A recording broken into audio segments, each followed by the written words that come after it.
النهارده بقى يا ملك انا لقيت بسارية في السوق بتسوق النهارده، بس بسارية حلوه قوي. واحنا بعد بكره شم النسيم هحط الله. معلقتين 2 ملح، معلقتين او يعني انا اخليهم يعني كانهم معلقتين كبار، عليهم معلقه شطه، ماشي، ونقلبهم مع بعض بالصلاه على النبي، بالصلاه على الزيت، بالصلاه على النبي، بالصلاه على الزيت. ونعمل ايه بقى؟ هنعمل ايه؟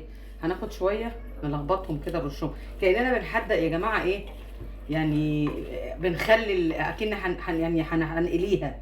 انا مش عارفه اوصلها لكم ازاي، بس كده تمام اهو. وهلسه هحط بقى ايه شويه في الارضيه كده اهو. وبعدين هناخد شويه كده هنخلي لهم بقى ايه سريعه سريعه. في هنحط بقى يومين ايه؟ بس. هنحط ايه بقى معاها؟ هنحط شويه كزبره ونحط شرايح ليمون. لو عندكم كرفس حطوا، شايفين شرايح ليمون. وبعدين هنحط الباقيين دول.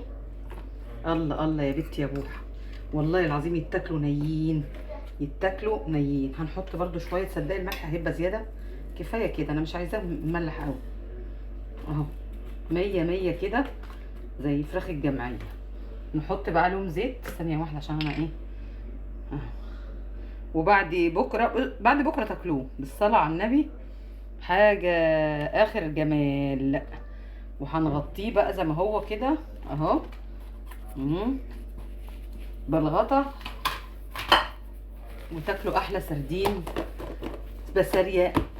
الف هنا والف شفا.